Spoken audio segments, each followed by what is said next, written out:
반갑습니다. 예. 2년이 조금 지난 것 아닌가 싶은데요.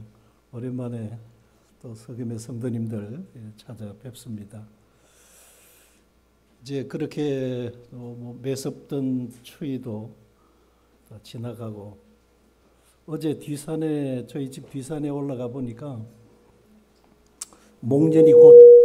목련꽃이 곧 개화가 될 것 같고 벚꽃도 제법 이렇게 꽃몽오리들이 제법 올라왔었습니다. 곧 이제 꽃들도 필 것 같습니다. 이제 새 학기가 시작이 되었는데 오늘 이렇게 성도님들 뵙고 무슨 말씀을 나눌까 했는데 이 여호수아서의 말씀을 중심으로 좀 보기를 원하는 마음이 있었습니다. 지난 연말인가 해서 모임의 날 연말에 시상식이 있었어요. 그 시상식이 뭔 시상식인가 했더니 그냥 좀 30, 40대 형제들이 이제 좀 진행을 주축으로 하면서 아주 참신한 아이디어를 가지고 상을 만들었어요. 그러니까 이제 모임에 이렇게 드러난 봉사자들 외에 숨은 봉사자들, 그들을 이제 찾아내서 격려하고 하는 그런 이제 상이었습니다. 그래서 일컬어서 울산 중부교회 어워드라 이래가지고 했는데 보니까 기분 좋은 상상, 이런 상도 그런 상을 만들었어요. 연구대상, 또 밥상. 이제 밥상 하면 주로 이제 지금도 애찬실에 준비들 하고들 계시죠. 또 삼도화상, 별의별 상들을 만들어 가지고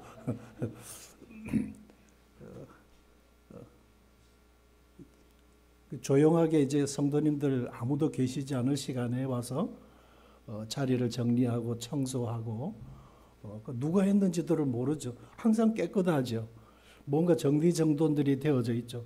그래 어리커런가 보다 하지만 그 누군가의 손길들이 숨은 그런 은밀한 봉사자들이 있었다고 하는 것입니다. 그래서 그런 성도들을 이제 격려하는 그런 시상이 있었습니다. 이제 가을 운동회가 되면은 예전에는 한 반에 60명씩 이랬었어요. 그런데 그 한 반에도 1등이 얼마나 많은지 몰라요. 그 사열 종대로 쭉 세워가지고 4명씩 끊어서 출발을 시키거든요. 그 4명에 1등 들어오면 다 1등이라. 그래서 상들을 다 받고 1등 했다고. 그런데 학교 이제 측에서 학생들을 격려하기 위해서 그런 상들을 많이 만들었던 것 같습니다. 근데 그런 것들을 생각을 하면서 우리가 주님 앞에 서는 그날에 아무개 형제는 표면적으로 참 많이 수고들 했기 때문에 아마 상이 많을 거다 그랬는데 어쩌면 저렇게 앉아서 이제 박수 부대에 앉아가지고 박수 치고 있고, 의외로 저런 형제, 저런 자매가 주님 호명하셔서 시상대 앞에 서게 될 그런 놀라운 일들이 있을 것입니다. 그래 이제 지난번 그러니까 이제 작년 12월 4일이죠. 4일날 참 한국 교회에 큰 일꾼인 박준영 형님께서 이제 소천을 하시고 이제 5일날 이제 장례식을 치르고 했습니다. 그러면서 한국 교회 사에 참 이 두드러진 많은 이제 그 사역의 업적들이 쭉 열거가 되어졌어요. 그러면서 이제 그 광경을 보면서 사도행전 9장에 다비다라고 하는 이제 도르가 자매가 갑자기 죽죠. 그리고 그 시신을 뉘어놓고 다들 이제 도르가를 통해서 은혜를 입었던 여러 과부들이 도르가가 제게 이런 겉옷을 지어줬어요. 이런 속옷도 지어줬어요. 아무도 그런 봉사를 한 줄도 몰랐습니다. 그런 이제 숨은 섬김이 그 시신 앞에서 다 폭로가 되어지는 것이었습니다. 그리고 그 말씀이 기억이 났어요. 그래서 이 현재 그 교회에서 하고 있는 한국 교회에서 하고 있는 여러 가지 이제 사역들이 있죠. 교회적인 한국 교회적인 사역들. 그 가운데서 방송 사역들이 큽니다. 그 예전에는 이제 70년대 중반부터 극동 방송, 아시아 방송을 통해서 복음이 이제 선포되어졌었거든요. 그 76년도에 제가 이제 송찬영님이나 박영님의 메시지를 들으면서 상당히 이제 영적인 제가 도전을 받았었습니다. 그리고 이제 그런 이제 구도자 전도 협회라고 하는 것을 구성하게 되고 그 외에 여러 가지 교회 기관 사역들, 이제 열린 길, 지금은 열린 길이죠. 예전에 열린 문이었습니다. 90년대 들어서면서 해외에 이제 선교사들이 파송이 되어지면서 후원해 줘야 될 그런 기관들이 필요하다고 하는 것이었습니다. 그런 필요성을 먼저 내다보시고 그런 이 기관 사역을 준비를 하셨던 것이죠. 그 외에도 일꾼들의 어떤 그 영적인 양성을 위해서 이제 근로에 벤치마킹을 해서 한국의 CTI를 개설을 하는 일이라든지, 그리고 지금 이제 이 GNTV 방송을 통해서 방송을 전거하는 것과, 그 다음에 이제 디모데 학교, 우리 다음 세대 자녀들의 그런 그 지성과 또 인격과 영성 양육을 위한 그런 교육기관 필요성. 그래서 먼저 그런 걸 내다보고 그런 다 필요성들을 느끼면서도 누군가가 추진할 사람이 없었던 것이죠. 그러나 그 박영님은 그런 이제 추진할 수 있는 추진력이 계셨던 것입니다. 그리고 그런 이제 섬김들이 그분이 돌아가시고 나니까 그분 죽음 앞에서 그런 것들이 다 이제 수면 위로 이제 알려지게 되어지면서 참 모두가 다 이제 감사를 드렸었습니다. 그리고 병상에 계실 때 제가 병문안을 갔었는데 이제 돌아가시기 뭐 며칠 전이었습니다. 그런데도 다른 어떤 질병이 없으셨어요. 전혀 뭐 다른, 그래서 참 감사하게도 주님 부르시는 그 순간까지도 특별한 다른 어떤 질병 없이 주님께서 이 일을 참 하게 하셨는데, 제가 뭘 말씀드리고자 하느냐면 하나님의 말씀이 그러하면 그 말씀 앞에 정직한 순종이 있었다고 하는 것이었습니다.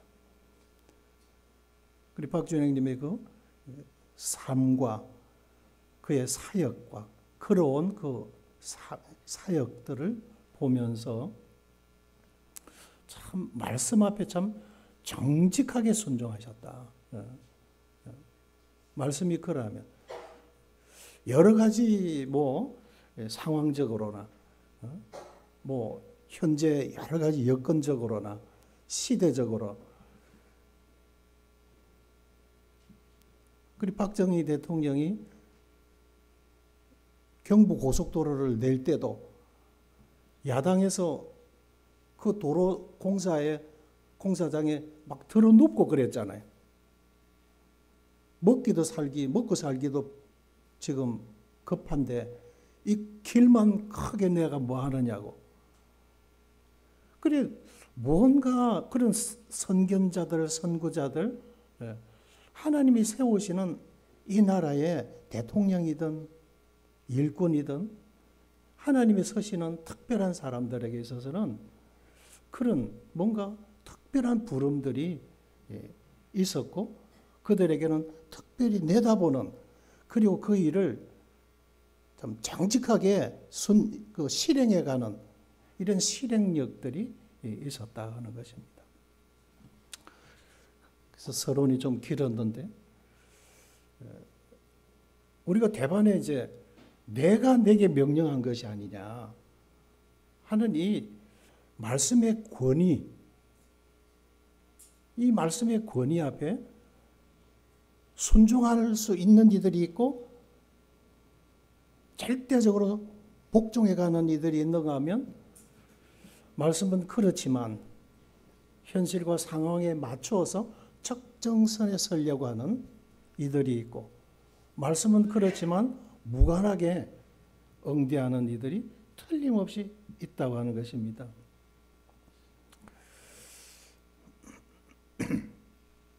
먼저는 이제 우리가 여호수아서 1장을 펴주시기 바랍니다.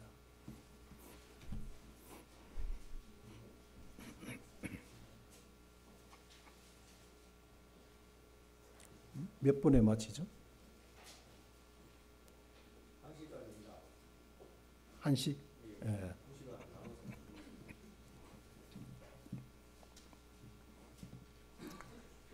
예, 여호수아서 1장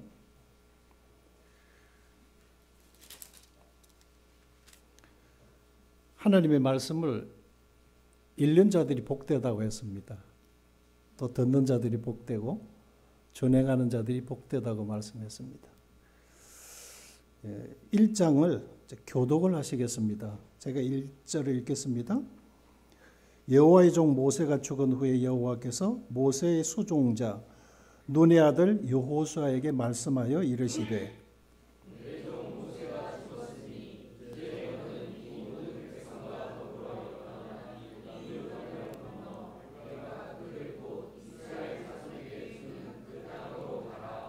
내가 모세에게 말한 바와 같이 너희 발바닥으로 밟는 곳은 모두 내가 너희에게 주었노니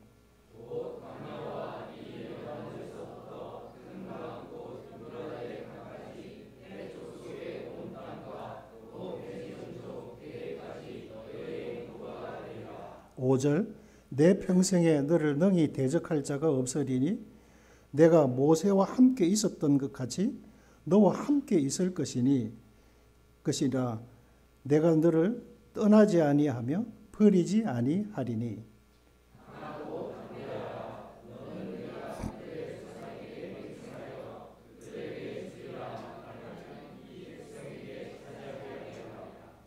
오직 강하고 극히 담대하여 나의 종 모세가 내게 명령한 그 율법을 다 지켜 행하고 우로나 좌로나 치우치지 말라. 그리하면 어디로 가든지 형통하리니.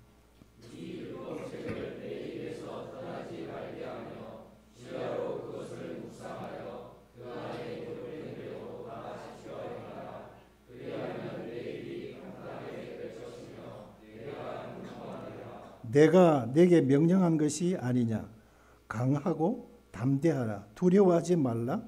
말며 놀라지 말라. 네가 어디로 가든지 내 하나님 여호와가 너와 함께 하느니라 하시니라.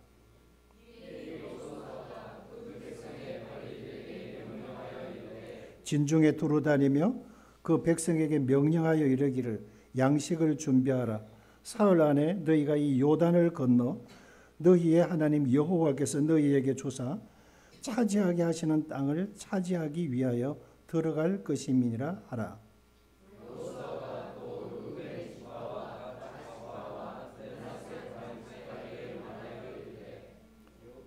여호와의 종 모세가 너희에게 명령하여 이르기를 너희 하나님 여호와께서 너희에게 안식을 주시며 이 땅을 너희에게 주시리라 하였나니 너희는 그 말을 기억하라.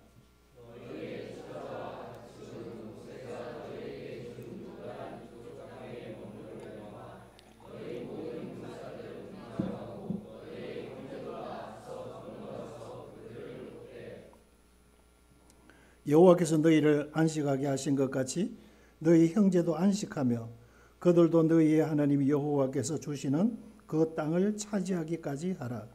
그리고 너희는 너희 소유지 곧 여호와의 종 모세가 너희에게 준 요단 이쪽 해돋는 곳으로 돌아와서 그것을 차지할지니라.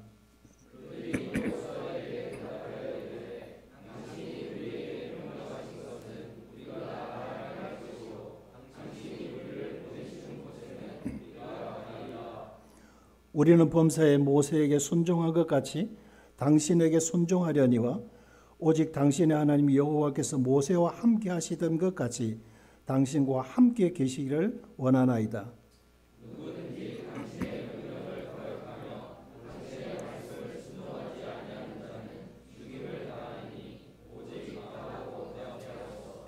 네.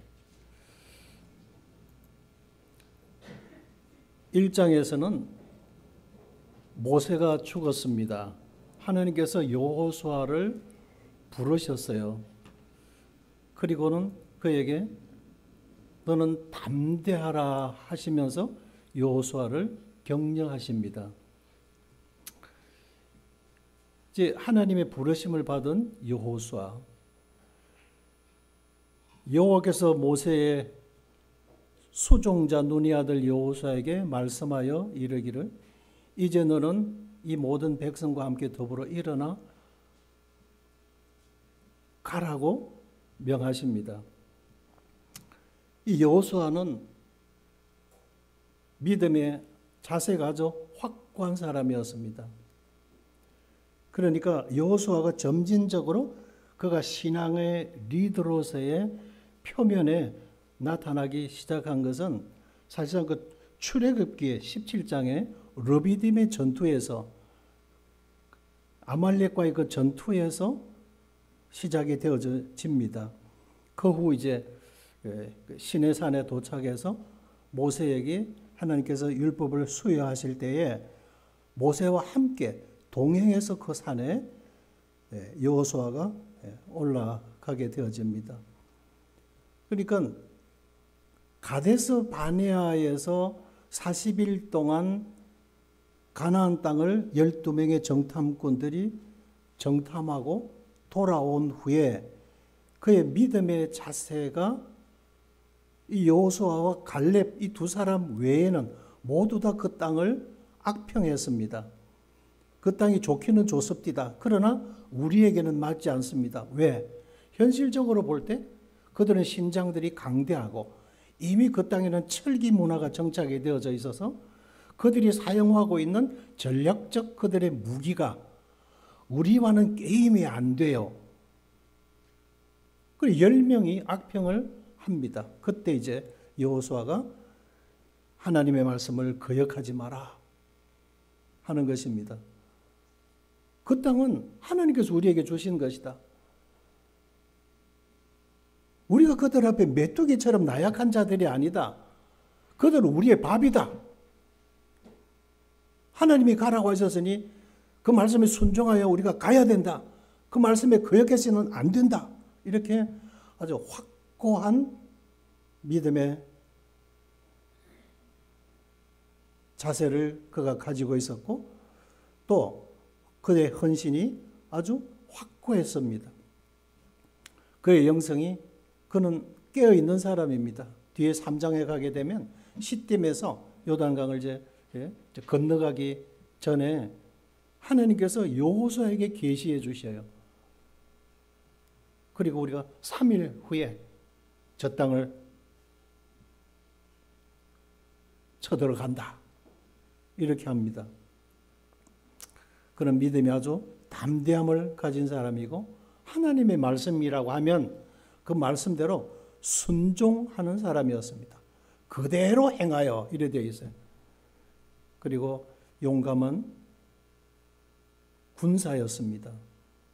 그래서 여호수아의 이런 성실하고 경건한 리더십을 통해서 그는 준비되어 있는 사람이었습니다. 준비되어 있었기 때문에 하나님이 부르셨어요. 그런 여호수아였지만 그 앞에는 모세가 항상 서 있었습니다. 그래서 모세의 수종자로서 모세를 보좌하는 보좌관으로서 지금까지 모세가 좌로 하면 좌로, 모세가 우로 하면 우로. 그 모세를 통해서 주시는 하나님의 말씀을 하나님의 말씀으로 받고 그대로 그 명령에 따라갔어요.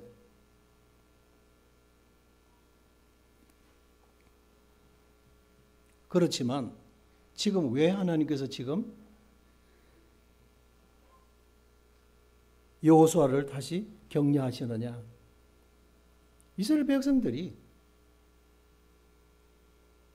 이 광야 40년을 걸어오면서 얼마나 하나님의 은혜와 능력을 보고도 그들이 고집스러운 그들의 아집이 있었어요. 의심이 많았어요. 하나님 말씀을 하나님의 말씀으로 믿지 않고 불순종하려는 이런 거역심이 이스라엘 백성들에게 있다고 하는 것 너무나 잘 알고 있었습니다. 뿐만 아니라 이들을 이끌어 가야 돼요. 또 한 가지는 가나안 그 원주민들을 가데스 바네아에서 40일 동안 정탐하면서 보고 왔잖아요.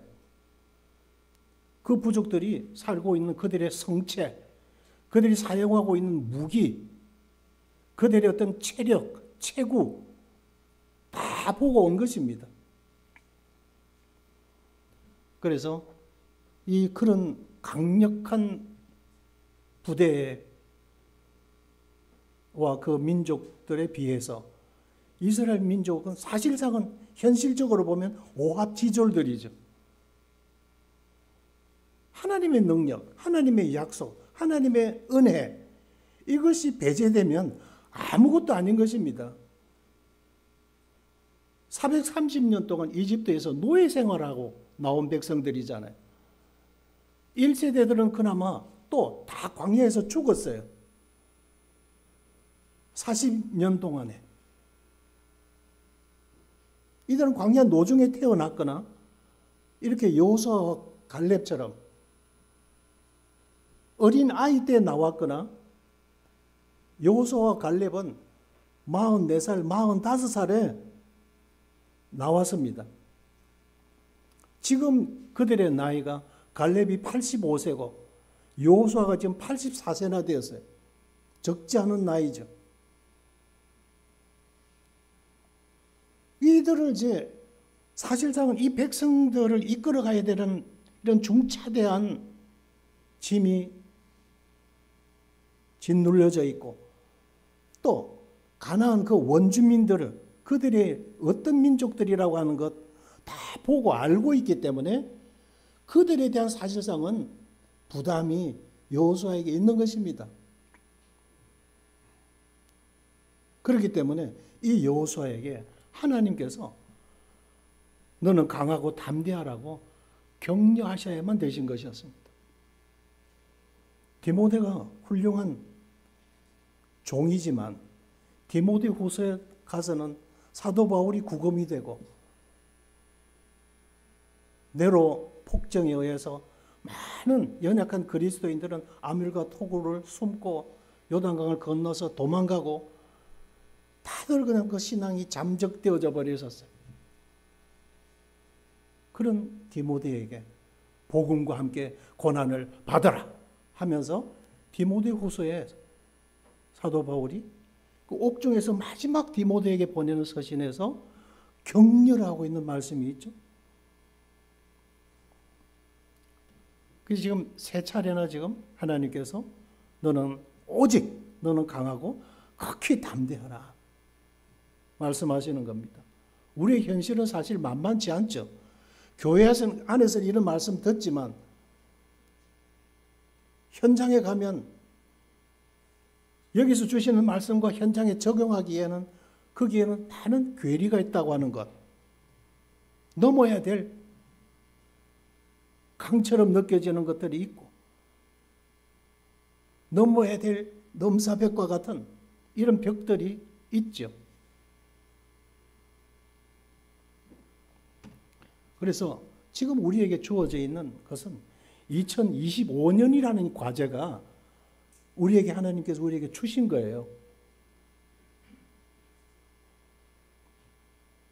이 2025년 안에 365일 동안 담아두신 하나님의 은혜의 보고가 있는데 믿음이 아니면 그 은혜 안에 쓸 수가 없어요. 매일매일 담아두신 약속들의 축복들이 있지만 믿음이 아니면은 그 믿음의 손이 아니고는 그 은혜에 쓸 수가 없어요. 하나님께서 365장의 백지수표가 거기에 있거든요. 매일 딱 꺼내면 백지수표예요. 믿음이 없으면 거기에 설 수가 없어요. 이렇게 말하는 제 자신도 동일한 연약함이 있습니다만 하나님께서 이와 같은 현실에 처해 있는 우리들에게 격려해 주시는 말씀이 있다는 것입니다. 강하라, 담대하라. 오직 극히 강하고 담대하라. 그러면 형통하리라. 이래 약속하셨던 것입니다.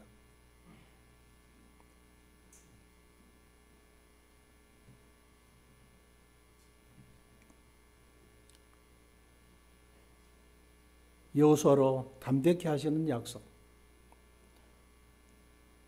첫 번째 약속과 그 목적과 약속은 어디에 있느냐? 먼저 말씀하셨습니다. 모세에게 약속되어져 있는 이 말씀. 모세는 이 백성들을 이끌고 가나안이 바라보이는 그 변방까지 끌고 가는 것이 모세의 사역이었어요. 그가 나이가 120세였고 그 눈이 흐리지 않았지만 그의 사역은 거기까지였습니다. 그 땅을 이끌어 들어가야 될 것은 이제 여호수아가 져야 될 짐이었습니다. 그에게 맡겨준 사역이에요.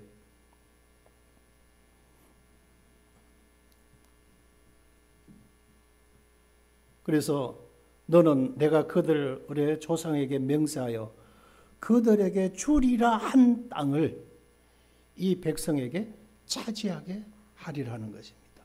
그것이 여호수아가 해야 할 일이었습니다. 두 번째 목적과 약속은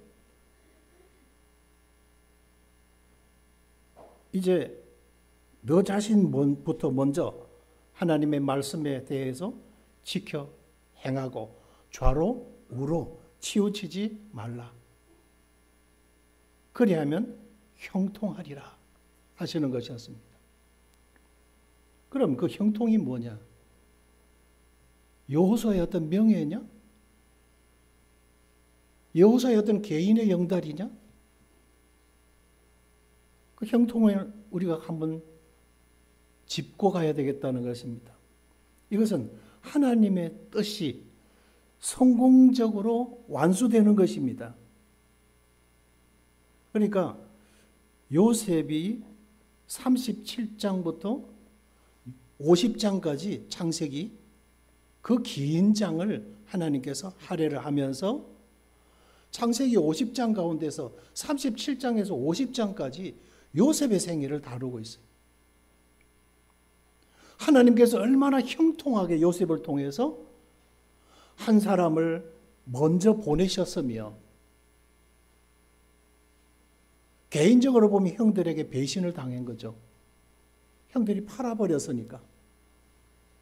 한 족장의 총애를 받던 사람이 하루 사이에 노예가 되어 시장에 내다 팔리게 되어졌습니다. 보디발의 집에 갔어요. 종이었어요. 거기서도 아주 수치스러운 강간 미수범이라고 하는 누명을 뒤집어서고 감옥의 투옥이 되어지죠. 그러나 이 모든 과정 속에서 제가 창세기를 몇십 번 읽었지만 요셉이 한 번도 하나님에 대해서 원망하지 않아요. 하나님께서 형통하게 하셨더라. 형통하게 하셨더라. 요셉이 가지고 있는 것이 두 가지의 꿈이었죠. 하나님이 보여주신 확실한 비전이었습니다.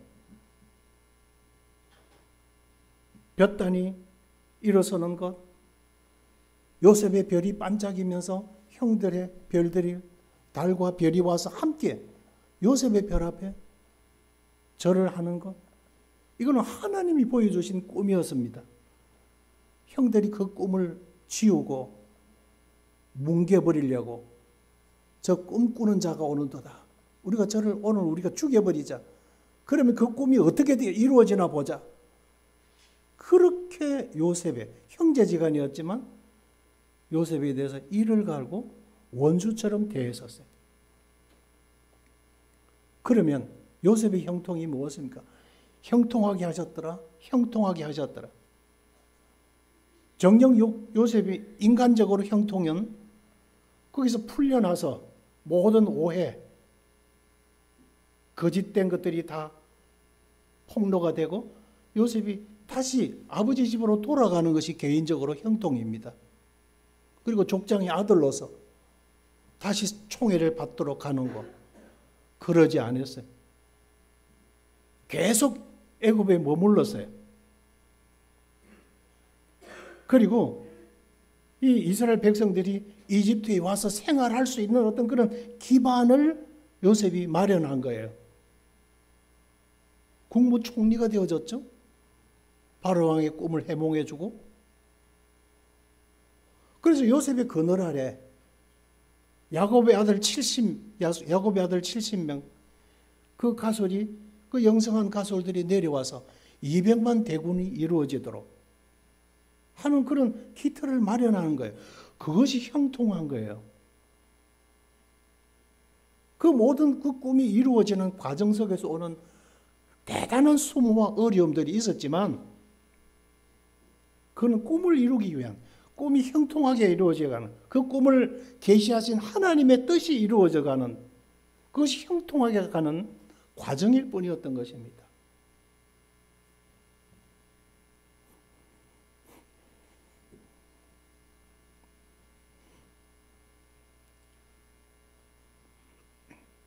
빨리 가야 되겠습니다.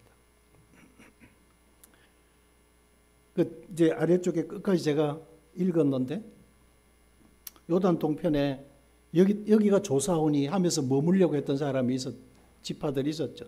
로벤, 갓, 므낫세 반지파. 하나님의 약속은 요단강 건너편에 있었습니다. 그런데 요단을 건너지 않게 하소서. 여기가 조사오니. 실제 가보면요, 지금 요르단국이 되어 있죠.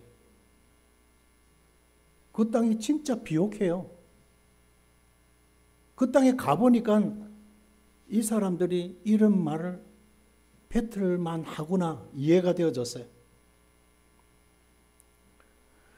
그래서 이들은 하나님 말씀에 순종하는 데 있어서 우선순위가 없었습니다.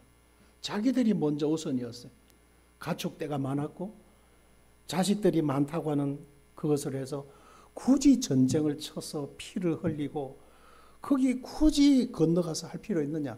여기도 이미 길르앗 땅 우리가 차지했는데 여기도 우리가 관리해야 되니까 이 땅을 우리가 달라 하자 하고 로벤하고 같이 작당을 해서 그게 므낫세 반지파도 함께 숟가락을 올리고 그리고 그 땅에 머물게 되어진 것입니다. 이들은 다 장자들이었어요. 레아가 낳은 큰아들, 실바가 낳은 큰아들. 므낫세는 누구예요? 요셉이 낳은 에브라임과 므낫세지만 므낫세가 큰 형이죠. 므낫세와 에브라임입니다. 다 장자들이에요. 먼저 된 자들이라고요. 먼저 된 자들의 본이 필요했던 것이었습니다. 먼저 된 사람이 함구하고 있으면 뒤에 더해진 성도 형제들도 함구하죠.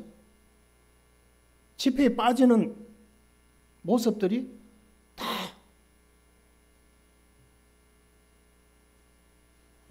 잘못된 본으로 나타나게 되어지죠. 그래서 모세가 갓 자손과 르우벤 자손에게 이르되 너희 형제들은 싸우러 가거늘 너희는 여기에 앉았고자 하느냐. 10번이나 하나님의 말씀을 거역했지 않느냐. 그 거역의 불순종을 그대로 계대하려 하느냐. 아주 이렇게 질책을 받았어요.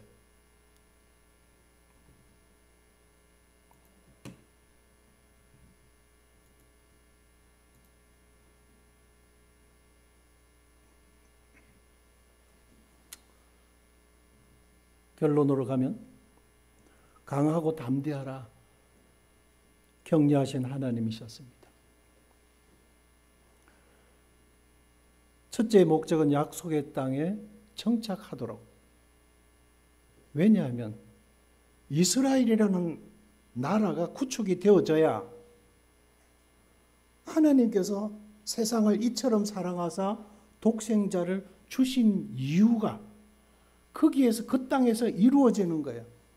이스라엘이라는 그 국가가 인류 구속사에 있어서 구원의 복음의 핵심이 되는 예수 그리스도가 태어나셔야 될 기반이 이루어지는 거죠. 그러니까 마치 인류 구원의 구속사에 있어서 구원의 모판과 같은 거예요. 조금 있으면 이제 논에다가 모를 심으려면 모판을 만들죠. 거기다가 이제 벽실을 뿌리죠. 그러면 모가 자라죠. 그러면 자란 그 모를 이제 논에다가 이양을 시키는 거죠. 그죠? 네. 그렇듯이 인류 구원의 모판이 이스라엘 백성이에요. 이스라엘 국가라고요. 그래서 이스라엘 그 국가의 형통을 위해서가 아니라 하나님께서 심중에 두고 계시는 이 구속의 인류 구속의 구속사에 있어서 경륜의 모판을 이루어가기 위한 형통이었다고 하는 것입니다. 그래서 우리가 개인이 학업 성적이 우수하게 되고 원하는 대학으로 진학하고 원하는 직업을 선택해서 사회에 진출하고 다 우리 개인의 영달을 위해서 사용하면 그것으로 끝납니다. 그러나 그 목적을 하나님의 시간대에다가 접목을 시켜서 그 목적을 그래서 학교의 학과를 선택하는 거라든지 직업을 선택하는 거라든지 내가 성실하게 해야 될 그 모든 목적이 복음에다가 두면 성공하는 거죠. 그 주님 나라에 저축하는 거예요. 주와 복음을 위한 데 그 목적을 두고 가는 것은 영원하는 것입니다. 섹스피어 그 작품이 불굴의 명작으로 남는 이유들도 그 속에 하나님의 은혜와 역사들이 담겨져 있기 때문에 그런 거예요.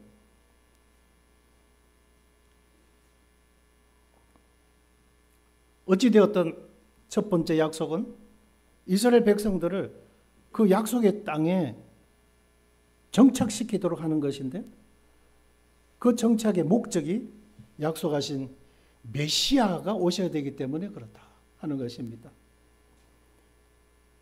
그래서 우리 각인에게 주신 은사, 그거 하나님이 주신 거 가지고 괜히 내가 의시될 이유가 없죠. 다만 성실하게 해야 될 이유는 분명하게 있죠.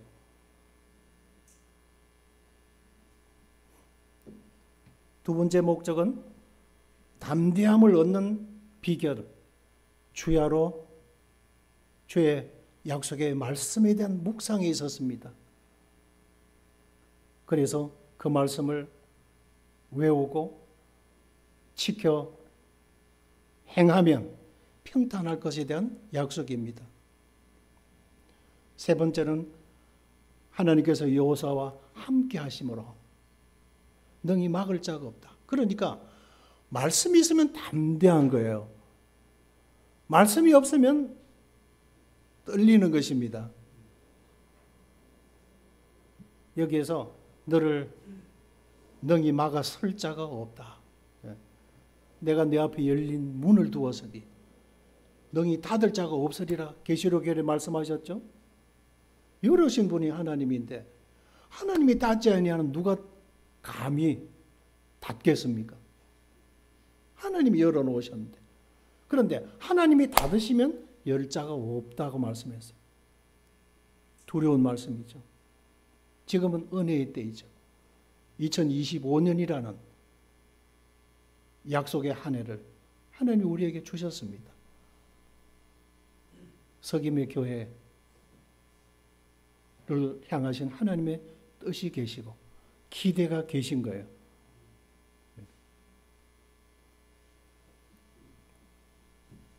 그래서 너를 침륜에 앉지 않게 하겠다.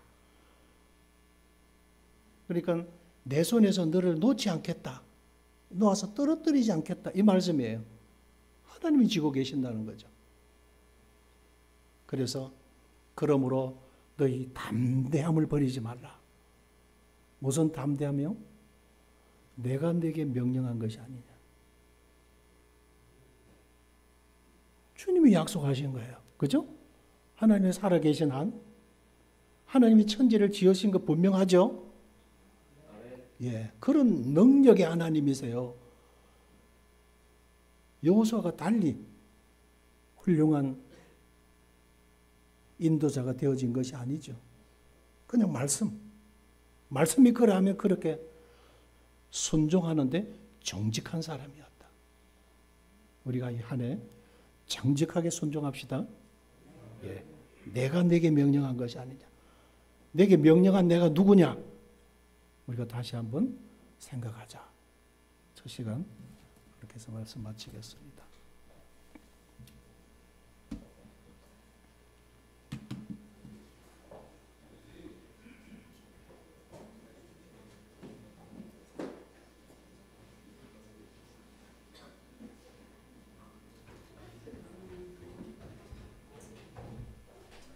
네, 5분 쉬었다가 8분에 둘째 시간 시작하겠습니다.